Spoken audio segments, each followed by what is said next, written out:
Pandémie de coronavirus, le point de vue de la science des religions. On va prendre une des réalités apparues pendant la pandémie et on va l'analyser avec les outils de cette science. On va s'intéresser au cas des Juifs hassidiques qui ont, longtemps après le début de la pandémie, refusé de se confiner. Les faits d'abord. Les Hassidiques, c'est une communauté à l'intérieur de la grande famille juive qu'on qualifie souvent d'orthodoxe, de très croyants et pratiquants.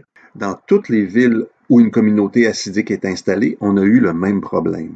Les Hassidiques n'ont pas respecté les mesures de confinement et la contagion est devenue un réel problème. On parle d'un Juif sur 3 infectés à Jérusalem, d'où nous parviennent ces images.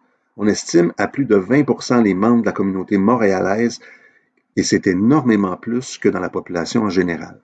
Alors que l'immense majorité des gens respectaient les mesures, les Juifs hassidiques ont continué à passer outre les directives du premier ministre. Allons-y de quelques éléments d'explication, à partir de la science des religions.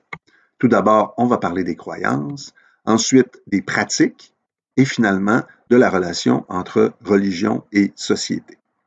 Pour ce qui est des croyances, alors que toute la population est guidée par des injonctions de santé publique, la science est aux commandes de la société.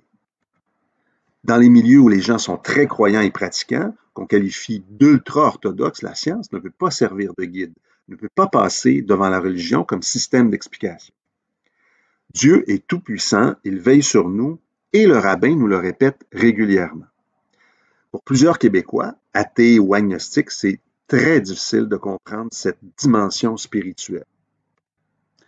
Pour ce qui est des pratiques, les Juifs hassidiques ont leur synagogue et la synagogue a un rôle central, capital, c'est là qu'on retrouve la communauté. Les fêtes juives sont au cœur de la pratique et on y rappelle les grands moments d'histoire des Hébreux, leurs ancêtres. Alors, pendant la pandémie, on a célébré 2 grandes fêtes, Purim en mars et la Pâque juive en avril. Danser, chanter en famille, en communauté fait partie des traditions des Hassidiques. C'est difficile de s'en priver. Si on s'intéresse finalement aux relations entre la religion et la société, la communauté hassidique, c'est l'exemple parfait d'un groupe replié sur lui-même où le sentiment communautaire est très développé et où l'intégration à la société globale est plutôt faible. Ces gens-là n'écoutent pas la télé, ne lisent pas les journaux, n'ont pas les infos et pas plus les directives du premier ministre. Pour eux, la solitude et l'isolement n'existent pas, c'est impensable. Alors, se confiner, ça va carrément à l'encontre de leurs valeurs et de leurs habitudes. Alors, on l'a vu, une situation un peu particulière, celle des Hassidiques. Alors, pendant la pandémie, toutes sortes de choses se passent. Les sciences humaines et particulièrement la science des religions peuvent nous donner un éclairage particulier. Merci.